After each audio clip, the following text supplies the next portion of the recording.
자, 제가 이제 그 통해 탐색차 이제 화성에 와 있는데 잠시 이제 호텔에 마른 호텔인데 이제 모텔 쪽에 지금 나와서 이제 수업을 해요. 그래서 상황이 하여튼 뭐 조명도 좀 그렇고 안 좋긴 한데 여러분 뭐 오늘 점심은 맛있게 드셨어요? 네. 예, 예, 예. 오늘 예, 이 좀 짧게나마 휴강을 안 하고 이제 계속 가는 것이 좋겠다는 생각 때문에 무리수를 두지만 이제 줌으로 한번 계속 수업을 한번 해보려고 그러고요.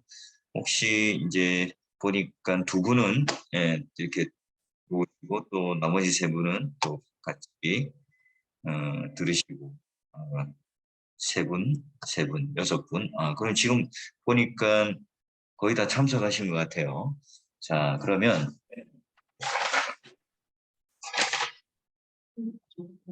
네. 이분은 또 출석이 중요하니까 출석을 한번 불러볼 테니까요. 해당되는 분들만 대답을 해주세요. 자, 우리 정다운 전도사님, 네, 김규남, 네, 나왔습니다. 예, 김효찬, 이현주, 정재문, 네. 이태간, 네, 반갑습니다. 자, 여러분 혹시 이제 여수와서 이제 시작할 텐데요. 여수와서 혹시 읽어보셨나요? 네. 예. 그리고 여수와서는 뭐 나름 재미가 있잖아요, 그죠? 예. 처음에 읽을 때 이제 재미가 있을 겁니다. 오늘 이제 역사서 처음 우리가 읽는데 우리가 한번 지난 시간 간단하게 정리를 이제 서론을 한번 해보면 얼굴이 좀 빨갛게 나오더라도 여러분 좀 이해하세요. 이 조명이 빨간 거 아니면 검은 거라서 그래도 빨간 게 나올 것 같아서 이렇게 합니다. 자, 아니면은 뒤로 예, 어쩔 수 없습니다. 지금 조명이 뭐가면 되나? 이렇게 되고요. 자, 그래서 이제 여호수아서를 읽어가다 보면 처음 부분 이렇게 이제 이야기로 되어 있으니까 굉장히 흥미롭죠. 그리고 또 그 이야기에 또 신학이 담겨 있고 그래서 우리가 어, 역사서를 읽어가는데 굉장히 중요한 것은 하나 이제 이야기로 보라, 장르대로 결대로 읽어라. 그리고 그 이야기 안에 있는 구조로 이렇게 읽고 이해하고 해석하고 설교까지 가라. 이게 이제 중요한 서론의 장황한 이야기였습니다. 이제 이걸 놓치지 않고 이제 같이 이제 그런 식으로 한번 가볼 거예요. 여러분 이제 이 책, 이 앞에 이제 이 책 이렇게 차전희 교수 책을 가지고 같이 이제 여러분 한번 보셨을 겁니다. 그 내용들을 가지고 한번 들어가 보도록 할게요. 자, 여러분 먼저 이제 이 서론을 보게 되면 어, 율법서라고 하는 내용, 이 신명기까지 창세기부터 신명기까지가 이제 토라라고 하는 율법서가 됩니다. 그래서 여러분 알다시피 율법 이제 유대인의 생각에 있어서 율법은 우리가 생각하는 율법은 뭐예요? 구약 율법 또는 신약 율법, 성경 이런 식의 인식이지만 유대인들에게 율법이 뭐냐 이렇게 하면 율법하면 딱 떠오르는 게 이제 모세오경 토라예요. 그게 굉장히 좁은 의미로서 율법이죠. 그래서 토라. 그다음에 예언서는 이제 히브리어로 이제 느비임이라고 하는 건데 여기 이제 보면은 여호수아서부터 열왕기하까지가 이거는 지금 이제 유대인들의 사고 속에 이제 성경에 나누는 것을 말해요. 자, 여호수아부터 열왕기하까지가 전 선지서, 전 예언서라고 봐요. 예. 우리가 이제 볼 때는 하나의 그 역사서로서 쭉 이어가는 내용의 이야기라고 생각되는데 이렇게 이제 구분합니다. 그래서 여러분 알고 있는 대선지서, 소선지서가 이렇게 나뉘고 공문서라고 하는 이제 말하자면 지혜서 같은 케투빔이라고 하는 것은 이런 식으로 에스라, 에스더 이것도 다 지혜의 그 성문서 가운데 이렇게 들어가요. 이게 동그라미를 아까 쳤는데 지금 이제 돌아가네. 이게 이제 유대인들의 사고 속에 있는 유대인들 히브리어 구약 성경에 대한 부분이에요. 그래서 여러분 히브리어 성경을 보셨나요? 꼬불꼬불된 글씨가 있어요. 그거는 보시면 사무엘 상하도 이렇게 나눠져 있잖아요. 사무엘 상하가 딱 보시면 이제 우리와 약간 성경 구절과 이런 그 대조되는 게 몇 장 몇 절 이런 게 좀 달라요. 다른 거가 여러분이 이제 좀 더 공부를 더 깊게 하게 되면 그 안에 히브리어로서 이제 성경을 보면서 이제 이런 구분들을 하게 될 겁니다. 이게 유대인적 사고 속의 구분이고요. 자, 그리고 이제 우리가 말하자면 이게 이제 70인역입니다. 70인역이 뭐냐면 이 구약 성경은 히브리어로 되어 있죠. 예. 신약 성경은 헬라어로 되어 있어요. 자, 그런데 여러분, 바벨론 70년 동안 또 유대인들이 수많은 그런 많은 침략들을 통해서 이 히브리어를 잊어버리는 거예요. 그 헬라어를 사용하던 그리스 로마 시대 때는 어때요? 뭐가 더 이렇게 그 언어가 익숙할까요? 헬라어가 훨씬 익숙하겠죠. 그러니까 이 히브리어를 헬라어로 번역을 합니다. 70인이 명의 사람이 이제 학자들이 이제 번역을 해요. 히브리어 성경이 구약 성경이지만 헬라어로 되어 있는 구약 성경. 그래서 이제 그때 당시 이제 헬라어로 이제 그 구약 성경이 있었고, 그다음에 신약 성경은 예수 그리스도께서 그 십자가에 돌아가시고 난 이후에 한참 후에 이제 하나둘 마가복음부터 이제 만들어져서 이렇게 바울 서신이 만들어지고 이렇게 이제 성경이 완성되는 거죠. 자, 그래서 우리가 지금 보고 있는 성경은 헬라어, 구약을 헬라어로 만든 70인역의 구분으로 지금 우리는 구분해서 봐요. 예, 이해가 되죠? 이게 이제 우리가 여러분 이제 평신도 성도들과 함께 이제 공부를 했다. 우리 올해도 신학교에서 역사서를 공부하고 구약을 공부했다라면 이 정도의 구분을 할 수 있어야 돼요. 자, 그래서 창세기부터 신명기까지가 모세오경, 역사서가 이제 12권, 우리가 이제 기본적으로 말하는 그 시가서 및 지혜서가 이렇게 5권. 여러분 재밌게도 욥기가 뭐예요? 예, 시가예요, 시가서. 욥 굉장히 길잖아요, 내용이. 근데 욥기를 보면 오늘날 우리처럼 그 뮤지컬과 같은 내용으로 이루어져 있는 대화처럼 사실은 이루어져 있는 하나의 이제 그 노래고 또 시였어요. 예. 그래서 이런 구분들을 여러분 하셔야 되겠고, 자, 그리고 이제 예언서는 제가 이제 1학기 때 주로 가르치는데요. 그 이제 대선지서 또는 소선지서라고 하는 이 구분들은 뭐 그 선지자가 뭐 아주 뛰어난 인물이냐 아니냐 이게 중요한 게 아니라 양으로 구분한다고 그랬죠. 양이 많으면 대선지서, 양이 적으면 소선지서 이렇게 구분이 됩니다. 예, 이런 구약의 구분들을 좀 하고요. 또 구약에 이제 들어가면 오경과 역사서 같은 경우는 말하자면 이제 역사 이야기죠. 히스토리컬 한 내용들이에요. 하나님께서 무슨 어떤 행동을 했는가? 주인공이 하나님이세요.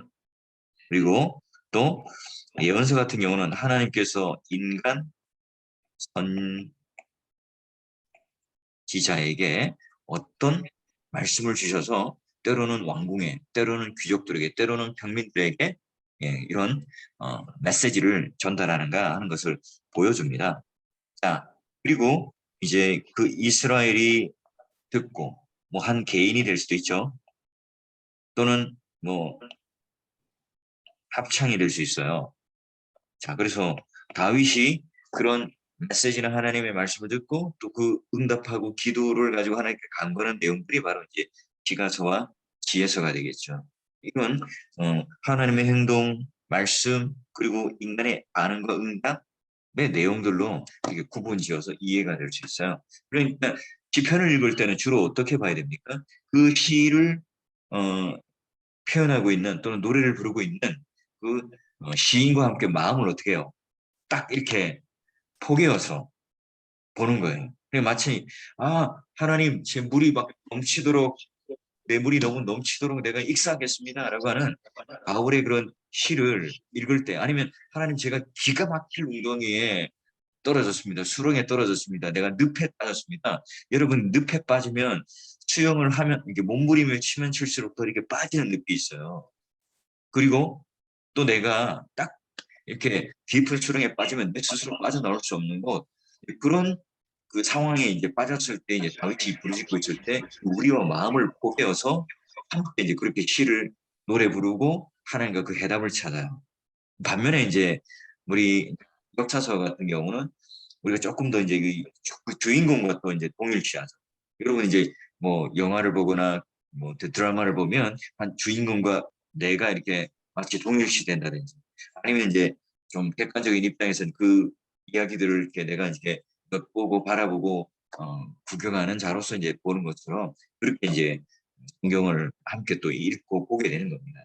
그리고 하나님께서 이제 예언서를 통해서 선지자에게 주는 그 예언의 메시지가 곧 지금 오늘 우리들에게 주는 메시지라고 생각하고 그 메시지를 이제 또 받아들이는 거죠. 이제 이런 식의 이제 각 장르와 구약의 그 색깔과 또 특징에 따라서 성경을 읽고 또 봐야 된다는 거예요. 그러면 이제 우리 역사서를 들어가 보면 중요한 것은 이제 시대적 구분인데요. 여러분 이제 애굽이라고 하는 시대에서 이제 그 이스라엘이 딱 나오고 말하자면 이제 그 이후에 그 이방에 있는 아수르나 바벨론 이런 시대들은 철기 시대예요.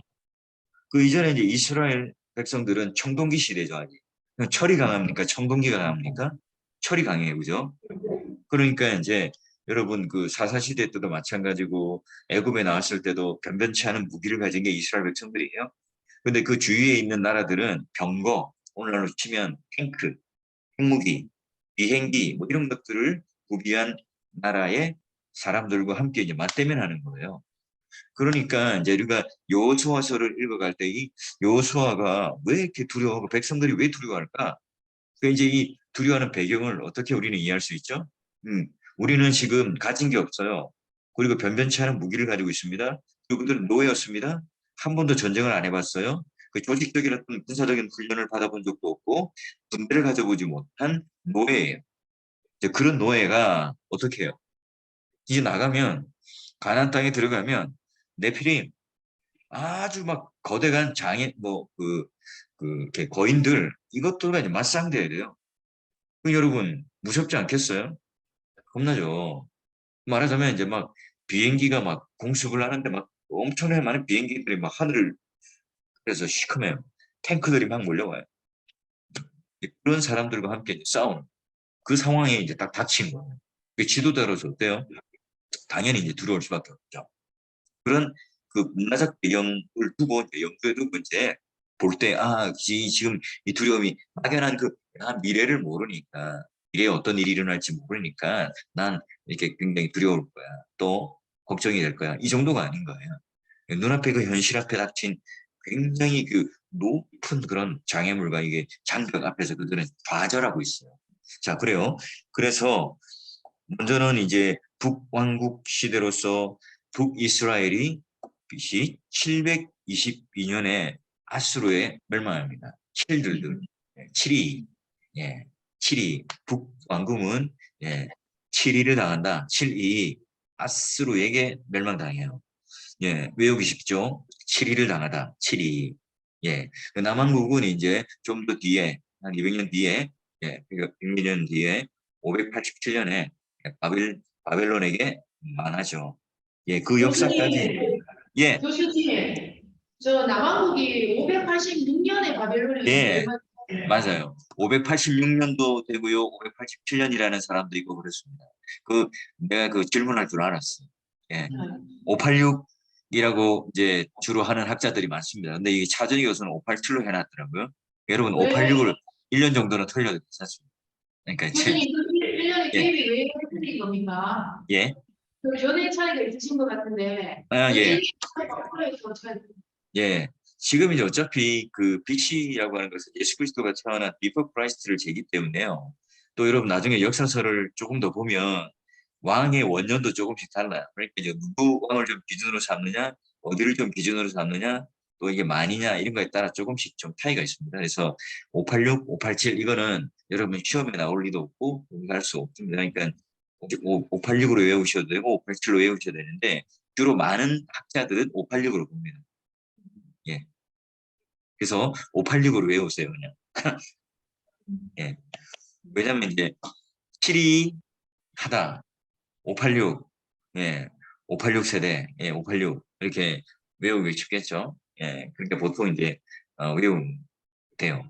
자, 그리고 이제 바벨론 포로에 들어가게 되고 그 바벨론 이후에 페르시아가 통치하는 메데바사, 바벨론, 페르시아 이런 식으로 이제 왕조가 계속 나라의 패권이 바뀌어가는 때에 거기에 이제 에스더가 등장하고 그리고 여러분 잘 아는 다니엘이 내왕을 거쳐가는 굉장히 장수하는 오늘날로 치면 총리 대신 공무원, 고공무원이었고 에스더는 거기에 이제 왕비로 또 아닥사스다 왕비로 또 등용이 되고 결혼을 하게 되는.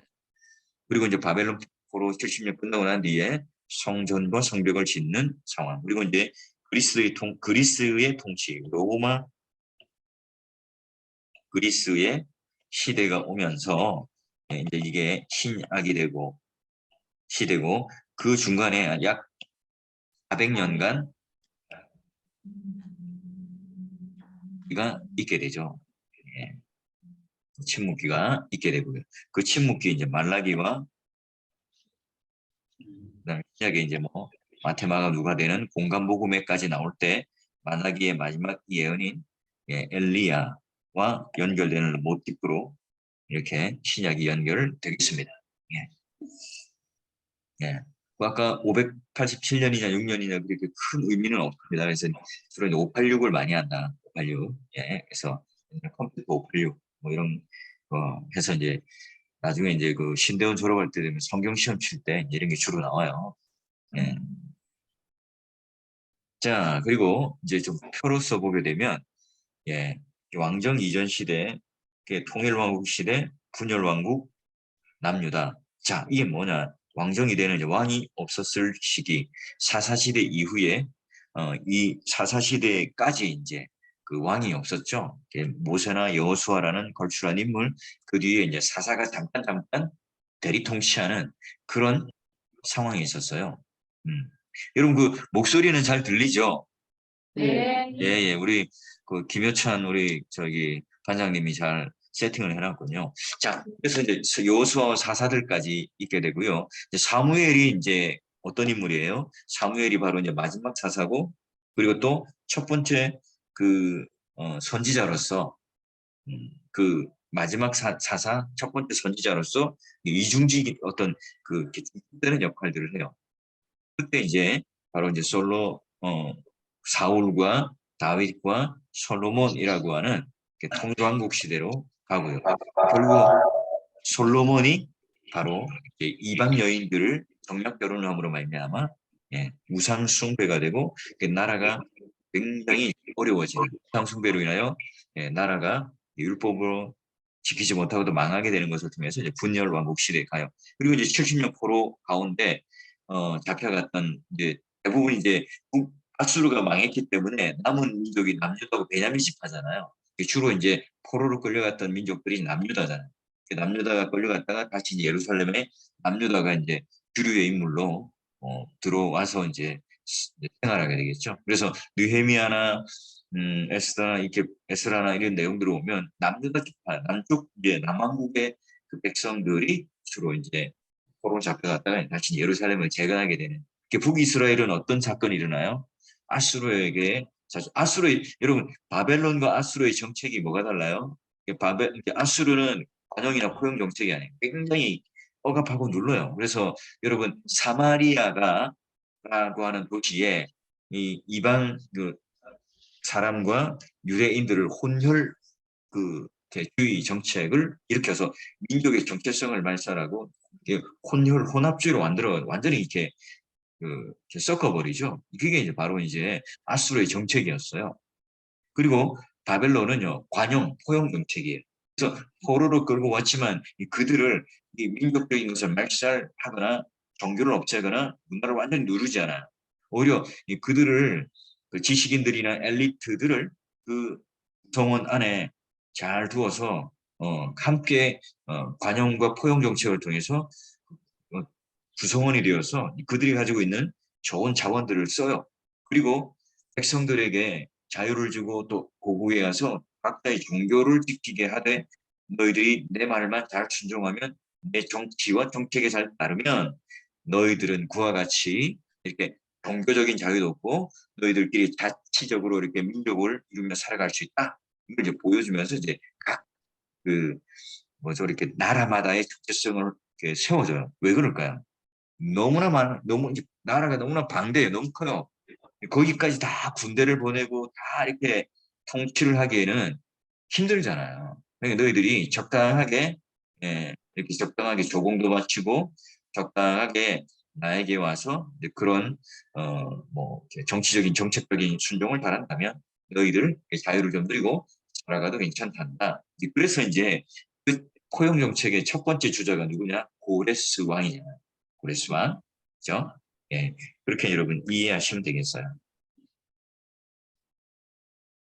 자, 그래서 이스라엘과 유다 왕들의 이제 이 기원들을 남유다와 북이스라엘 왕에 대한 이 구분들을 쭉 이렇게 여러분 책에 다 나와 있어요.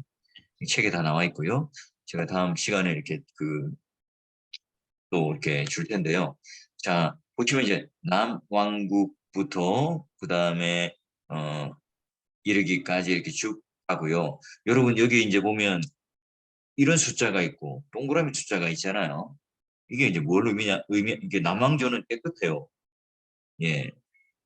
쿠데타가 없이 이제 혈통이 잘 이어가요. 이제 후방국 같은 경우는 이제 여러 번 이제 혈통이 다른 쿠데타를 통해서 정변을 통해서 정권이 이제 계속 바뀌어가는 거예요.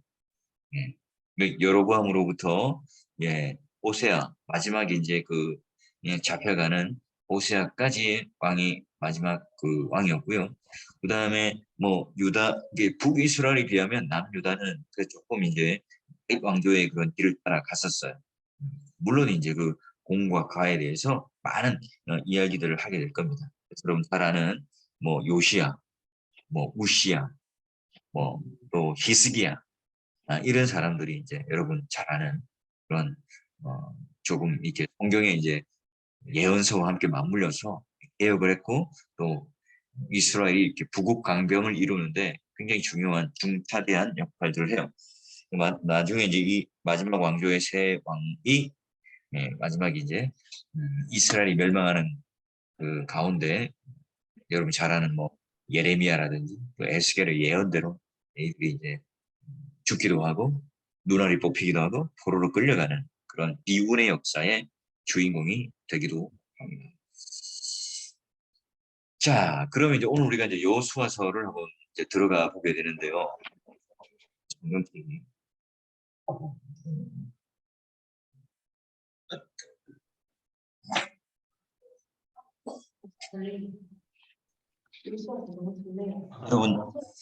여기까지 뭐 간단한 이제 오리엔테이션하고 들어가는데요. 질문 있으신 분 있나요?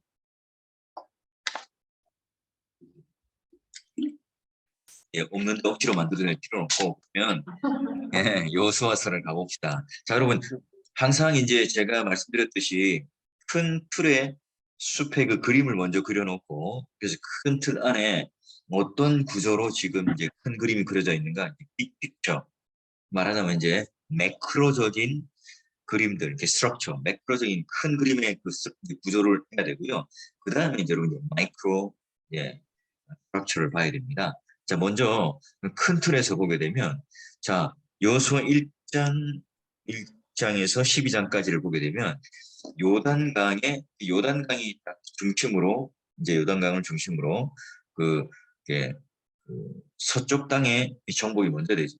그리고 나서 요단강을 건너고 요단강 세 지파가 먼저 땅 분배를 받고 그 가족들 남겨놓고 이제 다시 넘어와서 땅 정복 전쟁을 같이 하고 이렇게 넘어가게 되는 과정 속에 있는데 그 전쟁의 이야기가 바로 1장부터 이제 12장까지 내용의 이야기예요. 여러분 1장이 바로 약속의 땅으로 진입하기 위해서 이제 모세가 죽는 것과 여호수아가 리더십을 이양받아서 요단강을 건너서 들어가게 되는 그 과정 중에 이제 첫걸음을 내딛는 과정 중에 있어요. 그리고 이제 이제 2장, 3장 쭉 이제 이어가면 2장이 여리고 땅에 정탐꾼을 보내게 돼요. 40년 전에 정탐꾼을 보냈을 때는 실패를 하는데 지금 이제 여리고 땅에 정탐꾼을 보내지만 이 정탐꾼이 결국 조금 이렇게 정탐꾼이 약간 이렇게 실력이 없었는지 아니면 그 가나안 땅에 있는 여리고에 있는 그런 안기부 또는 그 경찰들이 굉장히 뛰어났던지 잘 모르겠어요. 아니면 뭐 누가 신고를 했는지 아니 뭐 보통 이제 우리가 스파이가 되면 이제 좀 변장도 하고 또 이제 이렇게 여러 가지 이제 그 첩보 활동을 하는 사람들 잘 들키지 않잖아요. 근데 이 정탐꾼들은 이제 뭐 하자마자 들킨 것 같아요. 이제 어디에 숨습니까? 예, 기생 라합의 집에 숨게 되고 그로 인해서 지금 이 이스라엘 백성들이 건너갈까 말까 두려워하고 있는 중에 있는데 누가요? 기생 라합이 하늘과 땅에 너희와 같은 하나님이 어딨냐? 나는 이미 아말렉부터 해서 광야 40년 동안 지내오면서 하나님이 너희를 얼마나 돌봐줬는지 다 들었다. 이걸 듣고 바로 이 땅은 하나님께 너에게 선물로 주셨단다. 이걸 지금 누구로부터 듣느냐면 기생 라합으로부터 이스라엘 땅에 정탐하러 갔던 정탐꾼이 들어요. 그걸 가지고 누구한테 말하냐면 여호수아에게 가서 보고를 해요.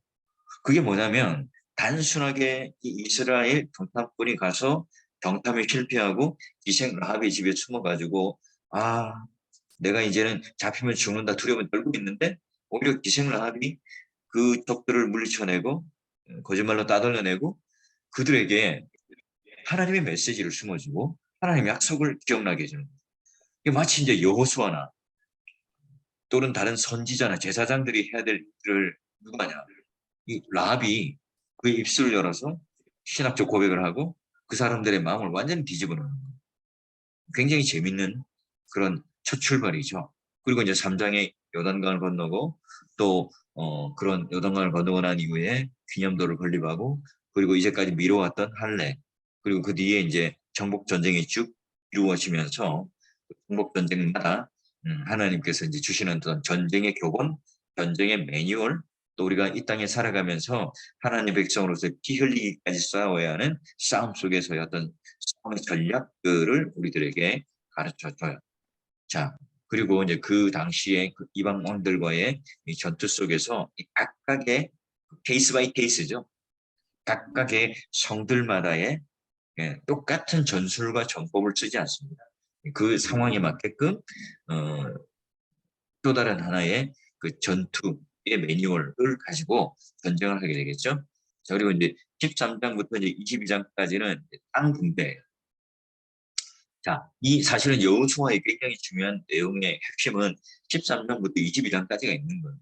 왜냐하면 하나님 나라의 이야기에 왜 전쟁을 하죠? 왜 정복 전쟁을 하고 왜 요단강을 건너죠? 왜 우리는 이 가나안 땅을 차지하죠? 이 가나안 땅에서 이제 살기 위하고 거주하기 위해서잖아요. 제일 중요한 건 뭐냐면 돈을 많이 벌었는데 정작 내가 집을 사서 그 안에 들어가서 살지 않고 그냥 그 다른 쪽으로 이제 허비하고 써버리면 그 본래 의미가 없잖아요. 그죠? 그런 것처럼 정복 전쟁을 하고 요단강을 건너고 가나안 땅을 축복하고 모든 것들은요. 이 땅들을 분배해서 그 땅에 맞게끔 그들이 정착하고 하나님 나라를 건설하고 하나님 백성다운 삶을 살아가는 거예요. 우상을 쫓아내고 그다음 세속적인 생각을 쫓아내고 세상의 사람들을 그런 생각들과 잘못된 사고들을 쫓아내고 뭐래요? 바로 그런 하나님 나라를 그 하나님의 임재와 통치를 보여주기 위하여 샘플인 사람들이 바로 이제 이스라엘 백성들이 그 안에 이렇게 각각의 12지파가 나뉘어가지고 그 안에 이제 도성이 딱 6개 있고 그리고 그 도성에서 이제 그날의 그 당시 때만 해도 굉장히 혁명적인 사건.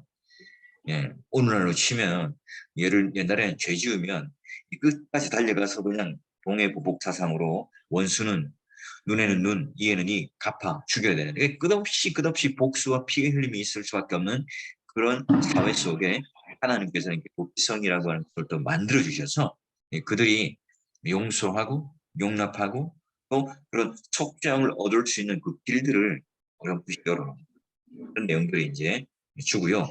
또 이제 그 레위 지파가 나오고 요셉의 지파였던 그 두 지파 베냐민과 이제 그 아들 둘이 이제 그 요셉을 대신하고 레위 지파를 대신해서 지파가 들어가게 되어서 12지파가 완성되게 되겠죠.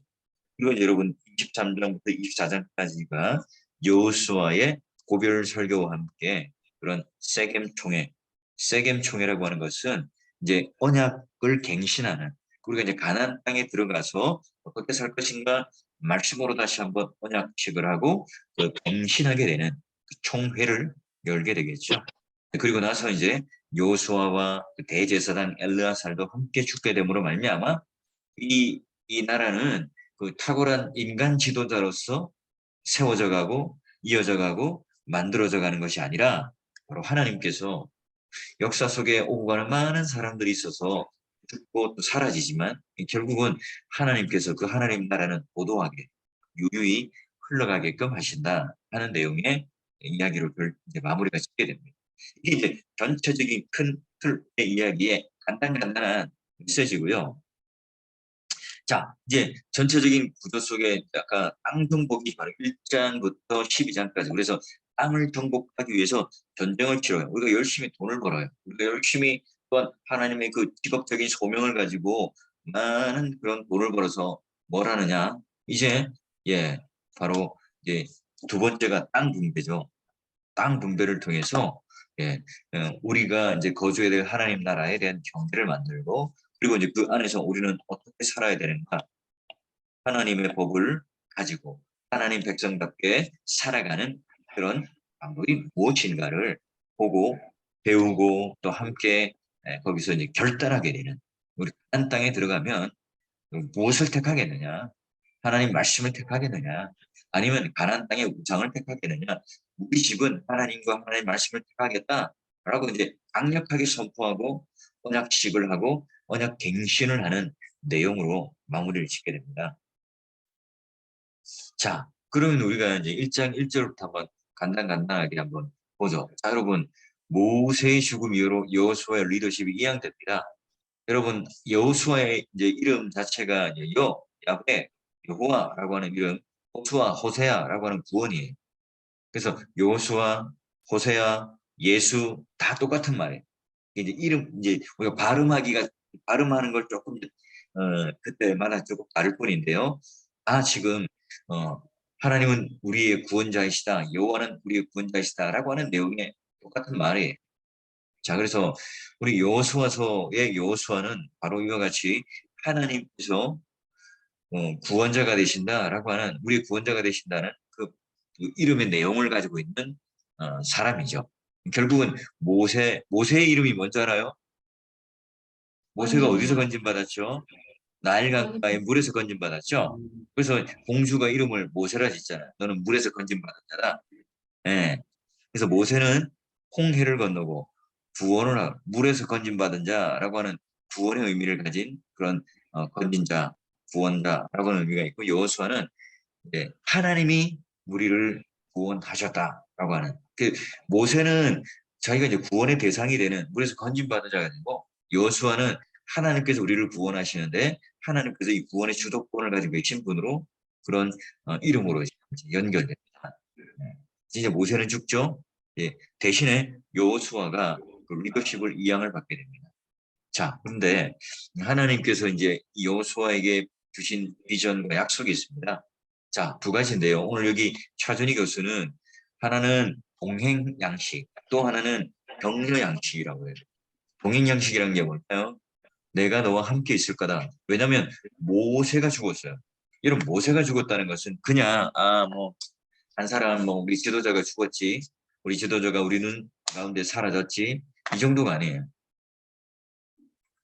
모세가 죽었다는 건 어떤 거예요? 이때까지 우리의 어떤 정신적 기조, 우리가 모든 것을 의탁하고 모든 것을 의지했던 그분이 어떻게 됩니까? 내 눈에서 사라진 거예요. 죽은 거예요. 어떻게 되겠어요? 당장 이제 하늘이 무너지는 듯한 그런 두려움과 아픔이 있겠죠. 마찬가지예요. 마찬가지로 우리 여러분이 이제 아버님이 갑자기 이제 돌아가시거나 아니면 그 가정에 풍파가 일어나서 가정이 쫄딱 망했다, 그런 어떤 통망한 상황, 이 정신적인 어떤 공황 상태 또는 멘붕이 지금 온 거예요. 멘붕이 왔어요. 그러다 보니까 오늘 강력하게 누군가가 더 절대적인 큰 힘을 가진 사람이 필요한데, 하나님께서 직접 말씀하시죠. 모세 대신에, 아니 모세와 내가 함께 했는데 그 함께 했던 그 모세와 함께 했던 하나님인 내가 너와 함께 항상 있을 거라, 이렇게 약속을 해주는 거예요. 그게 바로 이제 하나님께서 동행하시는 이 동행 양식이 함께 있고요. 1장 6절이 이제 격려 양식으로 강하고 담대하라. 오늘 너희 마음이 분주하고 두렵고 떨리고 흔들리지만, 그러나 너희 마음이 강하고 담대하라. 왜 그렇죠? 오늘 하나님께서 너에게 약속을 걸고 율법을 주시고 토라를 통해서 하나님께서 여호와 하나님으로, 약속의 하나님, 언약의 하나님으로 너희들을 살려낼 거다, 인도할 거다 하는 것이, 그런 하나님이 오늘 너희들의 하나님이라는 거기 때문에 강하고 담대하라는 마음을 너희들이 가질 수 있다는 거예요. 그래서 여호수아의 첫 그 포문을 열고 첫 걸음을 떼는데 중요한 것은 동행 양식과 격려 양식이다. 예. 그리고 모세와 여호수아의 그 임무라고 하는 것은 알아요? 모세 임무는 탈출과 인도를 했다면 여호수아는 이제 정복 전쟁을 하고 땅 분배를 하고 안정되게 정착을 하는 것까지가 이제 여호수아의 임무겠죠. 자, 그리고 히브리 성경의 구분은 아까 제가 같이 먼저 오리엔테이션 할 때 봤고요. 이제 요단강 서쪽의 지역의 기업의 분배가 바로 이제 본래 땅이에요. 자, 그 땅 분배가 이제 어떻게 합니까? 대제사장을 앞에 두고 여호수아를 두고 제비를 뽑는 방법으로 하죠. 근데 제비를 뽑는데요. 각자의 그 지파의 어떤 성격, 특성 이런 거에 따라 딱 땅 분배가 이루어져요. 그게 좀 힘이 있고 잘 나가고 또 싸움을 잘하는 뭐 유다 같은 경우는 남쪽 토론이 있는 남쪽에 이제 되고요. 또 뭐 이사갈이나 뭐 또 좀 약삭 빠르고 또 조금 이게 장사에 능하고 이런 사람들은 또 좀 북쪽에 이제 무역이 활발하게 되는 그런 쪽에도 땅 분배가 자연스럽게 아주 적재적소에 이루어지게 되는 것을 이제 나중에 이제 지도를 통해서 확인해 볼 수 있을 거예요. 자, 그래서 요단강 서쪽의 땅의 분배는 이 남쪽의 유다 지파로부터 이렇게 쭉 이어서 올라가고요. 그리고 이제 이 갈렙이라고 하는 인물을 여러분 알다시피 40년 전에 땅의 그 뭐예요 이렇게 정탐꾼이었어요. 지금 이제 뭐 보면은 거의 7, 80대 이후가 넘는 아주 많은 나이에 있음에도 불구하고 예 그는 마지막에 이 산지를 주십시오라고 이제 믿음의 고백을 하고 가요. 그리고 이 산지를 달라 이 말의 의미가 뭐겠어요? 아 갈렙은 저 그 풍수지리상 배산 임수의 산자락에 있는 아주 좋은 땅을 좋아하나 보다 이렇게 우리는 생각할 수 있는데 그게 아니죠. 여러분 싸움을 할 때 평지에서 다 이렇게 뚫어져 있는데 여기서 이제 싸움을 하고 뭐 어떻게 하는 게 편하겠어요? 아니면 저 높은 산에 성을 지어놓고 난공불락에 성을 지어놓고 가만히 움츠리고 있어서 그 땅을 정복하는 게 힘들까요? 예, 후자가 힘들겠죠. 이 요놈들은 이게 딱 이렇게 높은 산에다가 무너지지 않는 성을 딱 지어놓고 이제 숨어 있으면 이게 참 난감한 거예요.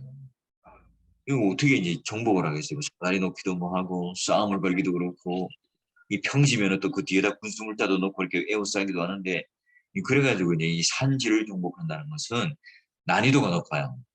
힘들어요. 굉장히 이제 그 많이 이렇게 애를 써야 정복할 수 있는 땅이기 때문에 아무도 신청 안 하겠죠. 그럼 교회에서도 이제 3D가 되는 쪽에 잘 안 하려고 그러잖아요. 마찬가지로 이제 아무도 이제 지원하는 사람이 없었는데 하게 되는 겁니다. 자, 그리고 이제 유다가 받은 땅에 대한 분배를 하게 되고요. 여호수아의 전체적인 이제 내용을 좀 구체적으로 한번 나눠보면 이렇습니다. 자, 여러분 잠시 보자. 수업을 그냥 뭐 안 쉬어도 되겠죠. 화장실 가실 분이 있나요? 예, 한 10분만 더 하고 쉬도록 하죠. 자, 그러면 제일 이제 중요한 그 핵심 단어가 4개예요. 건너다, 취하다, 나누다, 섭니다. 예, 무슨 의미인지 알겠죠? 예, 그 1장부터 이제 요단강 건너가기 전에 요단강 도하의 그 사건이 있고요.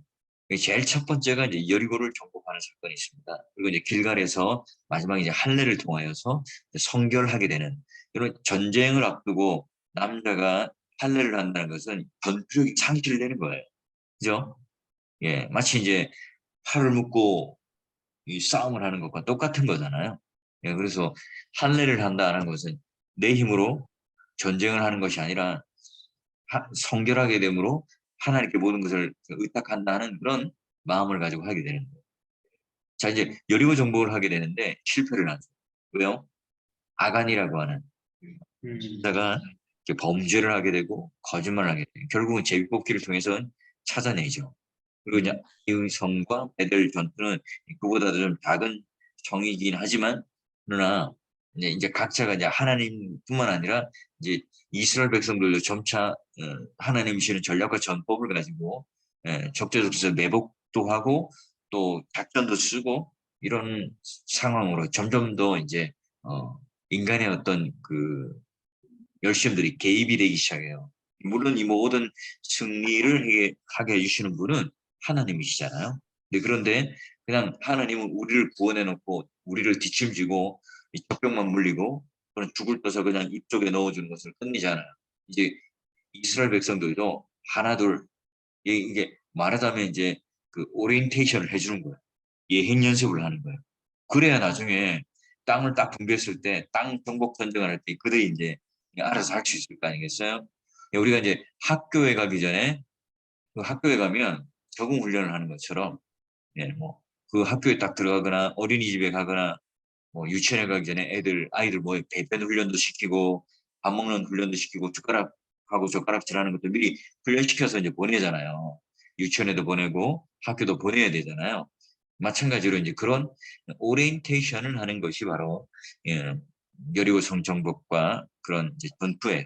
자, 그런데 여러분들 취하다 여긴 취하다는 이제 뭐 술에 취하다가 아니라 테이크 뭘 가지다 하는 거예요. 자, 여러분 나중에 이제 지도로 확인하겠지만 제일 먼저 이 중부 지방을 쳐요. 우리나라로 치면 38선, 서울, 뭐 철원, 경기도 이런 쪽을 먼저 쳐요. 왜 그랬을까요? 그 보급로를 완전히 끊어놓는 거죠.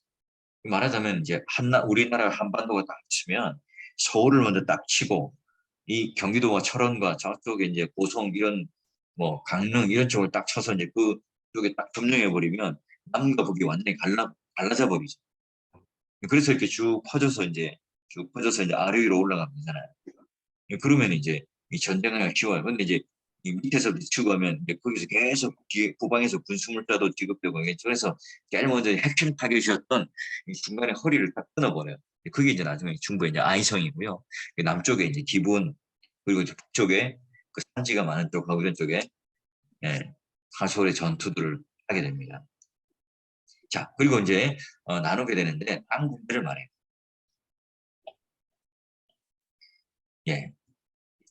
헤브론 그리고 실로가 있는 성막이 있는 실로 그리고 요단강 동편의 어떤 경계가 딱 되는 그 경계선 그리고 12지파 각각 나누고 그 다음에 이제 마지막에 이제 섬기다는 뭐 우리가 말하는 서빙이 아니라 예배 하나님을 섬기는 경외 하나님 영광 경배에 대한 반응 이걸 말해요. 그래서 마지막 그 세겜에서 이제 고별 설교를 하면서 고별 설교가 하는데 언약식을 하고 그 요셉의 뼈를 안치시킴으로 말미암아 가나안 땅이 완성되고 나면 나를 그 데려다 달라. 예전에 창세기 마지막에 요셉이 예언을 했었잖아요. 그 요셉의 뼈를 이제 추려가지고 이제 진짜 이제 땅 중국 전쟁을 하고 요셉의 뼈를 딱 안치하는 거예요. 멋지죠. 멋져요. 그 광복된 그 나라에 내 뼈를 좀 묻어주어 중국의 하얼빈 또는 저렇게 만주 이런 데서 죽었던 독립운동가가 이제 그 후손이 그 약속대로 이제 그 유고를 딱 수습해서 그 우리나라에 이제 그런 뭐 대전에 이제 현충원이나 이런 데 딱 안장하는 것처럼 안장을 해요. 그리고 이제 딥나세라라고 하는 이 여호수아가 사는 곳 여기에 제 마지막 땅을 하게 됩니다. 자, 여러분 우리 잠시 한 또 10분간 정도 쉴까요? 10분간 정도 쉬고 여러분 수업을 하는 게 좋겠죠. 계속 이어가는 것보다 10분간만 쉬고 그 뒤로 쭉 이어서 빨리 끝내도록 한번 해보겠습니다. 우리 잠시 이제 화장실도 좀 갔다 오시고 조금 쉬었다가 언제 오냐면 2시 38분? 2시 40분에 만날까요? 네. 2시 40분에 커피도 한잔 하시고 이렇게 2시 40분에 만나도록 하겠습니다. 2시 40분부터는 조금 이제 지도로 이렇게 좀 하면서 같이 여러분 조금 입체적으로 좀 할 거니까요. 이렇게 좀 준비하고 있으면 되겠습니다. 40분에 만날게요. 수고하셨습니다. 예.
자, 여러분 잘 쉬었나요? 10분이 왜 이렇게 금방 가는지 모르겠네.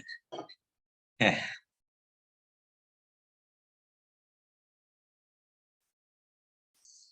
자, 수업 시작할까요? 예. 예. 10분이 아주 빨리 지나갔습니다.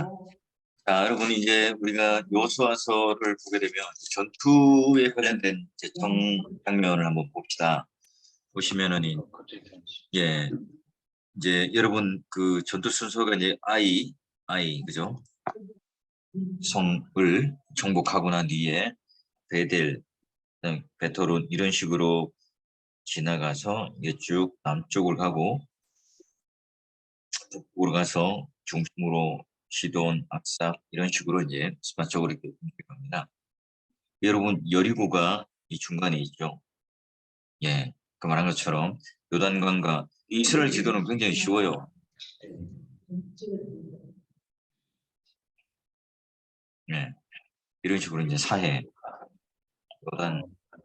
요단강, 갈릴리 호수 여기 이제 그 핫돌 지방이 있고 이쪽에 이제 헐몬선이라고 하는 북쪽에 이제 그 만년설이 있는 곳이 있습니다. 그래서 이쪽으로 해서 요단강을 기준으로 동과 서로 나뉘게 되죠. 자, 이런 식으로 이제 중부 지역부터 탈환을 하고 남부 지역을 탈환을 하고 마지막에 이제 북부 지역을 탈환을 하게 됩니다. 그 순서가 이제 그렇게 갑니다. 예.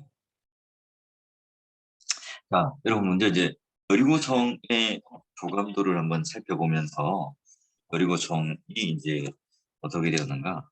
보시면 이제 그 이 안에가 이제 도시가 쭉 있고요. 그 다음에 이렇게 이제 여기서 이제 바깥쪽이죠. 이렇게 공벽과 진흙과 벽 이런 쪽으로 해서 이 제방을 이제 쌓을 정도로 엄청나게 이제 두꺼운 그래서 이제 뭐 많은 그 자유주의 신학자들이나 또는 뭐 지금 뭐 세팅이 잘 안 되나요? 교실에서는 어떻게 되나요? 좀 전에 거 못 들었습니다, 교수님. 첫 번째 수업 못 들었어요? 아니요, 요 지금 끝 시작 부분을 소리가 안 돼서 못 들었습니다. 이 부분을 소리를 못 들었어요? 요 전 부분, 요 전 부분. 여기서부터 못 들었어요? 아니요, 요 전 부분, 전. 네, 그 전. 지도만 있는. 여기서부터 예. 전이요. 예. 예. 여기 지도는 아까 제가 말씀드렸던 것처럼 이쪽에 이제 여리고가 있어요. 여리고가 이제 중심을 타고 정복을 해서 무너뜨리고 아이성을 해서 이렇게 중부 지역을 탈환을 해요. 첫 번째로. 그리고 남부 지역에 내려와서 탈환을 하고 그다음에 북쪽이 이제 산악 지역이 많거든요. 산악 지역에 정복을 한다. 그래서 우리 그 이스라엘 고대 운동의 지도는 간단하다. 예. 바로 갈릴리 호수가 있고 요단강이 흐르고 사해가 있고 모압 암몬 그다음에 아수르 바벨론 신국이 쳐들어오고 이쪽이 애굽이 있고 이렇게 예, 지도가 구성이 되죠. 자, 여기까지 설명한 거고요. 우리가 이제 첫 번째 이제 성의 정복을 하게 되는데 이게 여리고 성이 이런 식으로 이제 생겼어요. 여러분 이제 자유주의 신학자들은 그 이스라엘 백성들이 이게 한꺼번에 불러가지고 또 야 그 소리를 지름으로 말미암아 진동과 진폭에 의해서 이제 무너진 거다 이렇게 또 얘기를 하기도 하고 그 제방이 워낙 그 이렇게 성벽 자체가 연약했기 때문에 그냥 그 스스로 무너졌다 이렇게 되어 있어요. 근데 이제 고고학적 발견을 통해서 보면 용벽 높이가 7.5니까 13m 정도. 여러분 뭐 오늘날 치면 13m면 굉장히 높죠. 그냥 뭐 밤넘어 올 수 있는 게 아니에요. 그다음에 이게 그 넓은 제방이 있고 이쪽이 이제 말하자면 13, 14m 정도 도시가 바로 이제 이쪽에 높은 지대에 있었어요. 예, 그래서 이런 식으로 이제 크게 있어서 여기는 이제 이게 마차도 다니고 사람들도 이제 많이 이제 돌아다니시는 이게 좁은 게 성문이 아니고 우리나라 이제 뭐 예를 들면 뭐 서울이나 이런 데 가보면 이렇게 한 세네 사람 그 이렇게 운영하는 그런 성이 아니라 예, 그 여리고 성이 이제 말하자면 아주 조그만 성이 아니라 난공불락의 성이었습니다. 그러니까 제일 튼튼한 성, 또 제일 그런 어, 이렇게 요새였던 여리고성을 이제 먼저 무너뜨리는 거죠. 말하자면 이제 뭐 가장 강력한 내가 이제 야구로 치면 4번 타자인데 홈런 타자인데 그 홈런 타자를 이제 삼진 아웃 잡아버림으로 말미암아 기선 제압을 하는 것처럼 여기 이제 아주 강력한 그 요새였던 여리고성을 먼저 딱 무너뜨림으로 말미암아 기선을 딱 제압하는 이제 이로 인해서 이제 하나님께서 이스라엘 백성들의 용기를 심어주고 또 어떤 전투력을 사기를 높여주겠죠. 우리가 보니까 싸움 할만하네. 우리가 손도 안 냈는데 이미 그 성을 무너뜨리고 성을 정복하게 되었네. 이제 그들이 이제 생각하기 우리가 생각하는 것보다 나은 존재고 또 우리가 전쟁에 있어서 하나님이 함께 하시면 승리할 수 있는 거구나. 이렇게 이제 그들은 생각하죠. 물론 이게 이제 좀 지나쳐서 교만하게 되는 자 길로 가요. 근데 이제 이어서 이제 아이성 이후 이제 전투를 보게 되면 하나님께서 이제 이런 전략을 주세요. 전략 보니까 여기 이제 막 3만 명이 복병하고 5천 명이 복병하고 여수와 주력 부대가 가서 이제 유인을 해가지고 와가지고 여기서 이제 이 고립을 시켜서 멸망을 시키는 그런 상황이다. 예, 그 우리 저는 사진 안 찍어도 이게 저 강의안으로 제가 카톡을 올려드렸을 거예요, 그죠? 맞죠? 예, 그 강의안으로 저 PDF로 된 강의안이 있을 거니까요. 굳이 사진 안 찍어도 되고 뭐 굳이 이렇게 많이 필기 안 하셔도 될 겁니다. 그 일단 저기가 미리 보고 하시라고 이렇게 드린 게 있으니까 그거 보시면 될 거예요. 자, 그래서 이제 이런 식으로 여리고성은 하나도 손을 대지 않고 하나님께서 이제 무너뜨려 주시고 이제 아이성, 에델성 무너뜨릴 때부터는 이제 그런 작전이 이제 들어가게 됩니다. 자, 그리고 이제 이스라엘의 12지파가 이제 땅이 분배될 때에 조금 이제 달라지는 거예요. 자, 이제 레위인들은 땅 분배를 받나요? 아니죠. 주로 이제 어디 살아요? 도피성에. 그리고 각각의 12지파에 가서 성경도 가르치고 제사도 집례하고 하는 식으로 이제 순회 그런 뭐 이렇게 교육자로서 가서 이제 같이 이런 것들을 도와주고 세팅을 해요. 자, 그리고 이제 레위가 바로 그렇고 그 레위가 이제 빠지잖아요. 땅 분배에 빠져요. 그 레위인들은 여호와가 기업이죠. 오늘날 이제 보면 우리 이제 교회에 보면 목사님들이 이제 보통 이제 사택도 해주고 이제 아무것도 이 명의로 된 게 없잖아요. 예. 그래서 이제 레위인도 그 당시 때 바로 그랬어요. 그래서 여러분 느헤미야나 말라기 때 보면 예배가 무너지고 11조를 내지 않고 헌물과 헌금을 내지 않았을 때 제일 먼저 여러분 무너지는 게 이렇게 무너지는 그 계층이 누구였냐? 바로 이제 레위인들이었어요. 예. 그래서 고아와 과부 또 여러분 이런 그런 피폐한 삶 가운데 살아가는 레위인들이 그 당시 때 돌봐야 될 사람들이었던 거예요. 자, 그래서 레위인들은 땅을 기업으로 받는 것이 아니라 여호와를 기업으로 받고 그 여호와가 오늘 그들의 군기시래요.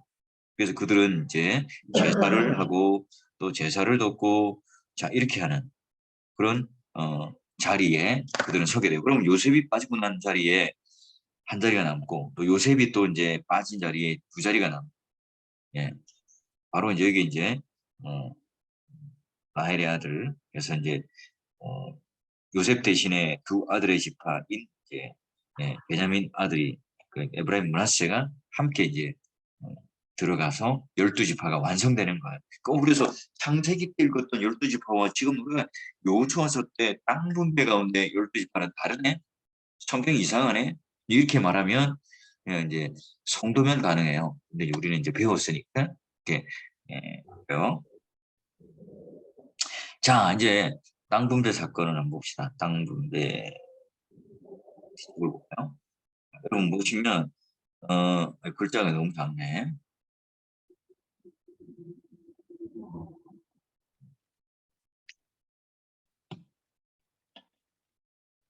예. 교수님, 예, 질문 한 가지 있는데, 예, 예, 교수님 갈래비 이 산지를 이렇게 주셔서 할 예. 수 있는데, 그 산지가 예. 충분히 권리가 있겠지만 북쪽 예, 예, 산지 쪽을 지칭하는 게 맞습니까? 예, 예, 예. 이쪽에 이제 땅 분배가 제일 마지막에 되는 이쪽 지방에 이제 갈렙이 이제 하게 됩니다. 나중에 다시 한번 지도로 확인하고 이렇게 하게 될 겁니다. 예. 이게 이제 그 말하자면 이게 요단강 동쪽 이쪽이 굉장히 그 윤택한 문하세 갓 루벤 반지파가 이쪽 먼저 우리 먼저 땅 먼저 우리 먼저 좀 지파를 좀 분배해 주세요 했던 이유가 뭘까요? 요단강을 건너가기 전에 이 원래는 이제 이 땅이 이제 주된 땅이잖아요. 근데 이제 이 땅을 건너가기 전에 이 많은 이 넓은 땅을 세지파가 차지해요. 왜 그랬을까요? 이게 이제 말하자면 곡창지대, 비옥한 땅, 완전히 이제 굉장히 좋은 땅이에요. 근데 이쪽 지방은 이제 산악 지역이면서 이제 조금 이제 이 다른 나라와 맞물려 있기 때문에 무역이라든지 장사 이런 쪽에 교역 이런 것 쪽에 좀 많이 했겠죠. 이게 이제 여기가 이제 어디냐면 네개부 사막 지역 쪽에 있는 광야와 네개부 쪽에 있는 이쪽 밑에 이제 강력한 뭐가 있어요? 예, 강력한 그 애굽이라는 이 나라가 있었기 때문에 싸움 잘하는 유다가 여기 방패막처럼 이게 안에 들어가 있고 유다가 기므온을 이렇게 안고 있어요. 그죠? 여기 안에 쏙 들어가 있죠. 유다 지파 안에 시몬이 쏙 들어가 있어요. 어. 지금 유다가 이제 그 약했던 시몬을 이렇게 품고 있는 마치 이제 어머니 뱃속에 아이를 품고 있듯이 있죠. 이 따로따로 다 경계가 있는데 여기는 이제 이 경계가 이 유다 안에 포함되어 있어요. 재미있게도. 예. 음, 지도를 나중에 확인하시면 되겠고요. 자, 그리고 이제 세겜 총회에서 요수아가 이제 세겜에게 마지막 했던 것은 이제 언약 갱신이죠. The renewal of the covenant. 예. 그 언약에 대하여 이제 새롭게 바꾸어지는 그런 내용의 이제 이야기예요. 자, 그러면 이제 출애굽기 24장에서 이제 이미 이어진 이 언약들을 새롭게 함으로 말미암아 그들이 이제 가나안 땅에 가서 어떻게 우리는 살아야 될 것인가에 대한 내용들을 가지고 다루게 됩니다.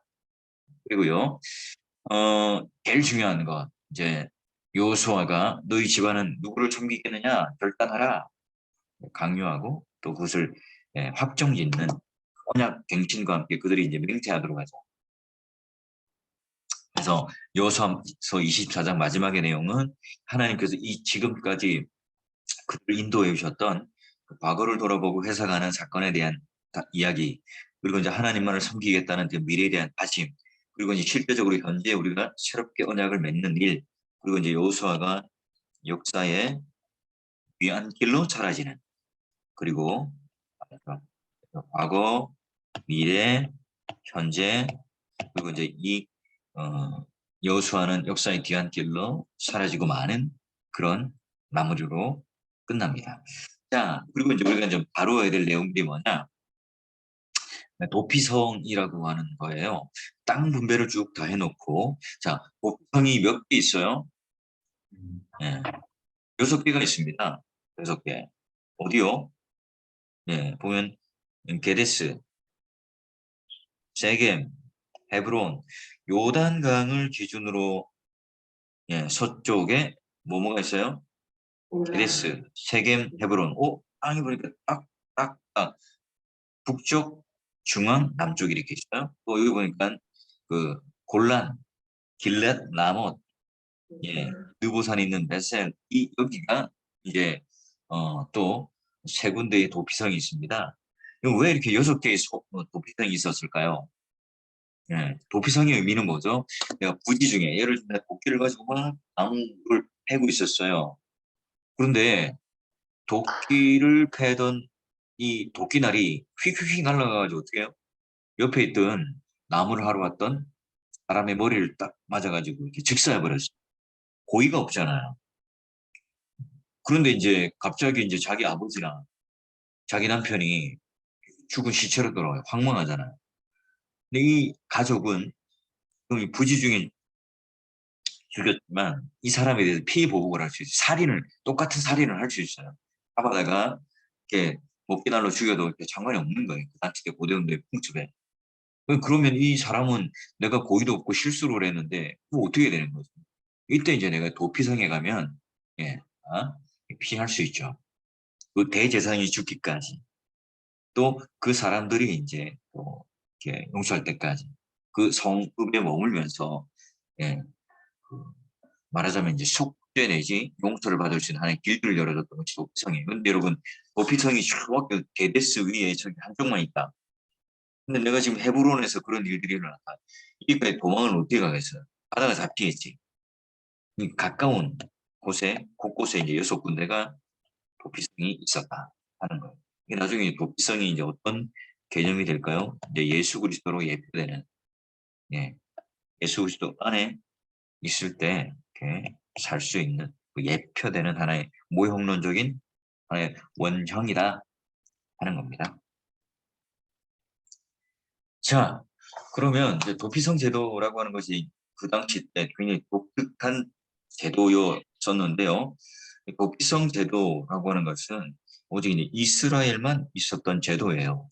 그 당시 때 아까 말한 것처럼 뭐라고 그랬어요? 눈에는 미, 이에는 이, 동해보복적 사상이 그 당시 때는 하나의 문화였습니다. 예.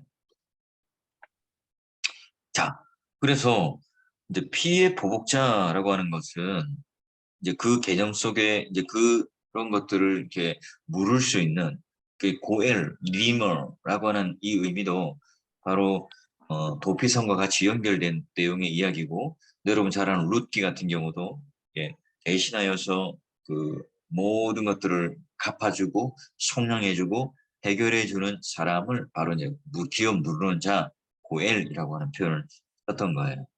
자, 그래서 뭐 예를 들면 뭐 피해 보복자는 이렇게 적절하지 않은 장소에서 적절한 방법으로 죽은 쪽이나 또는 가족들의 그 살인자의 피를 흘림으로 말미암아 그는 이제 구원을 해줬다 하는 식으로 간주되었지만 그거를 이제 도피성이라는 제도를 통해서 이제 구제를 해줬던 거죠. 사실 여러분 이제 내가 누군가를 고의로 살인해서 마음이 편할까요? 불편하겠죠.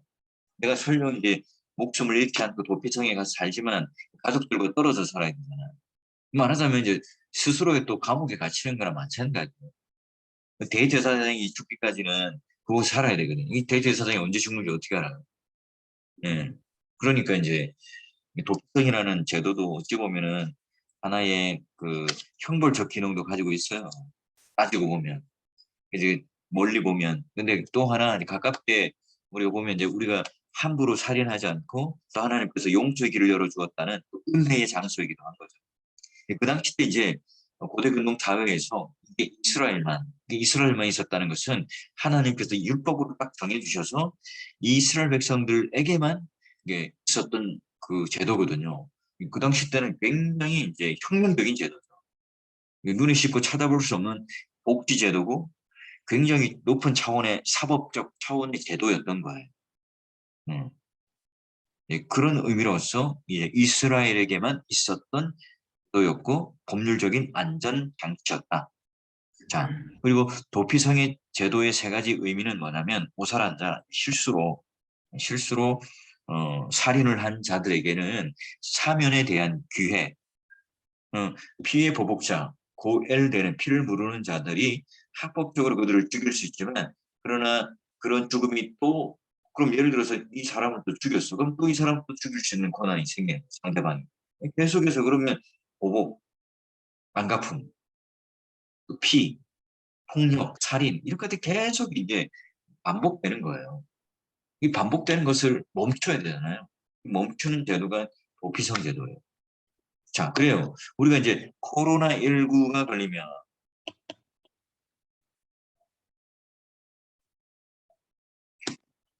코로나19 걸리면 자가격리를 하잖아요. 스스로 이게 자택 감금을 하면서 자가격리를 하는 거예요. 일종의 그런 형벌들을 띄워놓고 내가 이제 그런 사회화 격리시키는, 마치 이제 그런 개인적인 감옥이나 마찬가지. 그 안에서 이제 징역을 살듯이 농사일을 돕고 도피성 안에서 이제 도피성이 유지될 수 있도록 일도 하고, 그 안에서 성경도 배우고 또 뭐 가르침도 배우고 이런 식으로 하는 거예요. 그래서 이제 도피성의 공동체 안에서 그 도피성을 또 관리하는 사람들끼리 모여서 이런 고통들을 분담하면서 그 도피성을 유지해 나가는 거예요.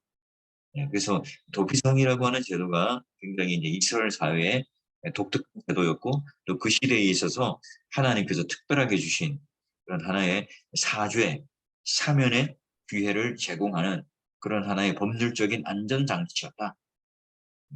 이렇게 볼 수 있습니다. 이게 이제 신약에 오면 이런 도피성이 건물로서의 도피성이 아니라 예수 그리스도의 그런 구원의 그 그늘 안에, 날개 아래 들어오게 되면 하나님께서 우리를 영원히 그런 기업 물을 자로서의 참 하나님이시고 참 사람이신 예수 그리스도를 이 땅에 보내주셔서 우리의 죄를 속하여 주시고 우리에게 영원한 생명을 허락하여 주셔서 하나님 앞에 그 모든 것들을 속죄를 받을 수 있도록.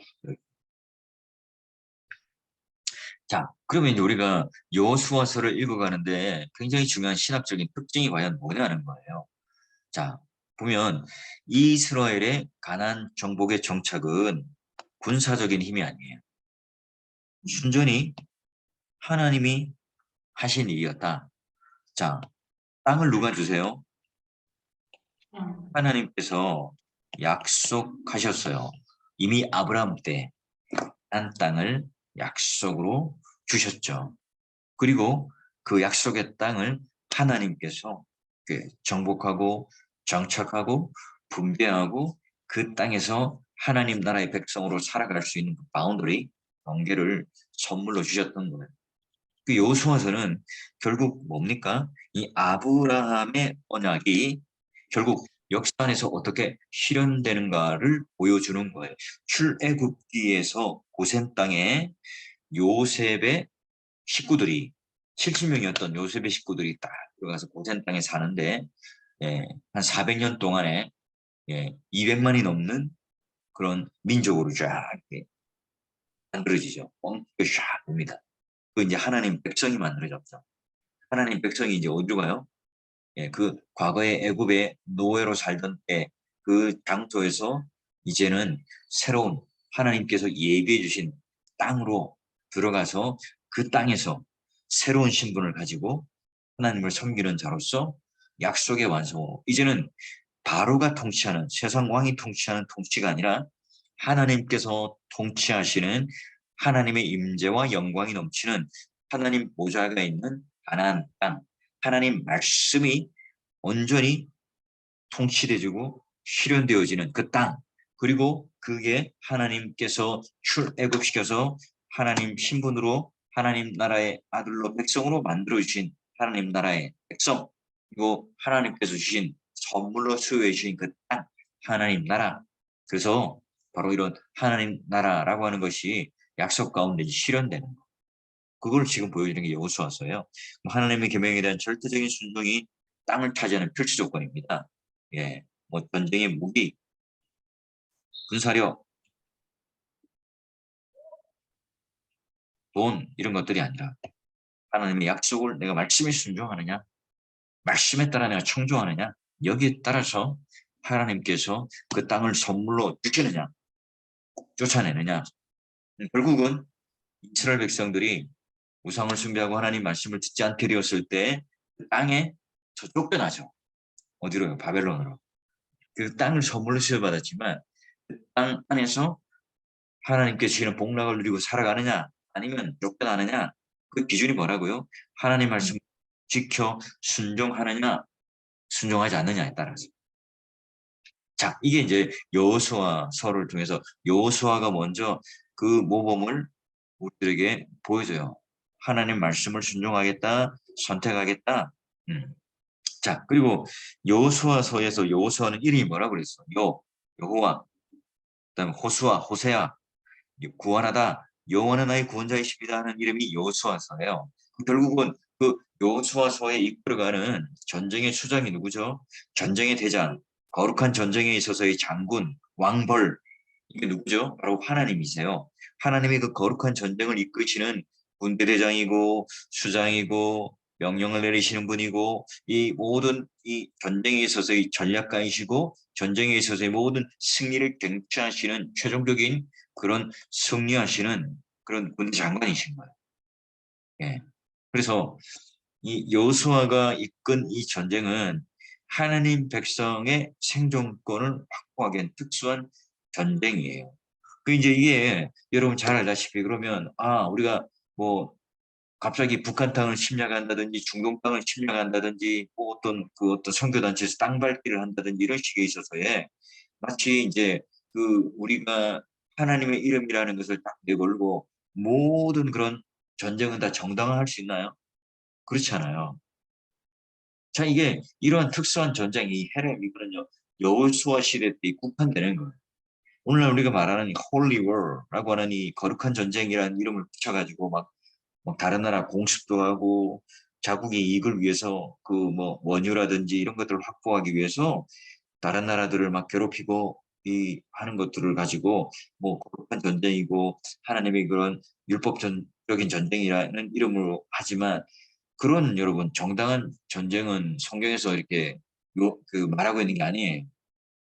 오늘날 우리는 다 뭐죠? 그런 그 포탄을 터뜨리고 피를 흘리고 하는 그런 트라이엄프, 승리자주의적인 그런 신학적인 것을 가지고 성경은 말하지 않습니다. 이 뒤에 이제 제가 신학적인 그 말할 때는 여호수아서 이 본문을 가지고 또는 다윗이나 사울이 정복했던 이 정복 전쟁을 가지고 오늘날도 우리가 식민지 정책을 펼치고 선교도 마찬가지. 선교를 갔는데 선교를 할 때 그 민족과 그 선교하는 현장에서 요구하는 것들에 따라서 선교 정책을 짜고 선교를 해야 되는데 우리가 하고 싶은 거, 우리가 이루고 싶은 거 이걸 가지고 지금 가서 선교를 해요. 그럼 그게 선교이겠어요? 그 사람들에게서는 폭력이겠어요? 태국에 갔어요. 아니면 또 불교 국가에 갔어요. 무슬림이라든지 어떤 그런 이슬람 쪽에 갔습니다. 그런데 가자마자 그 사람들과의 어떤 교감이라는 것 없이 다짜고짜 가서 그게 불교의 어떤 그게 사찰이나 이런 데 들어가서 그, 그 신발 신고 이제 그 이렇게 방이 있는 데 가서 막 거기서 찬양 집회를 한다든지 아니면 그 부처의 목을 그냥 망치로 내려쳐서 이제 그냥 떨어뜨려 버리는. 옛날에 여러분 학교마다 이렇게 단군상을 세워놨는데 단군상을 이렇게 목을 부러뜨리는 일이 많았었죠. 예, 잘 모르시나요? 예, 그런 일들을 함으로 말미암아 그런 일들에 대한 정당성을 이 여호수아가 말하고 있지 않습니다. 예. 그래서 오늘 여호수아가 착각하는 것, 여호수아서를 통해서 우리가 이 착각하는 게 뭐냐면 마치 내가 이 하나님의 그 명령을 받은 여호수아가 된 것처럼 막 그 우리가 땅을 정복해야 된다고 해서 교회가 막 계속해서 교회 주위에 있는 땅들을 다 사버리는 땅 장사를 하는 거예요. 그걸 가지고 여호수아서의 본문을 통해서 우리가 이방 나라의 땅을 그 가나안 땅을 정복해야 된다고 해서 뭐 다 사는 거예요. 그리고 다른 나라에 그냥 침략 전쟁을 일으키는데 그 모든 것들에 대하여 예, 정당성을 이제 그런 식으로 이제 이해를 하는 거죠. 예. 이게 되겠냐고 그래요. 자, 그리고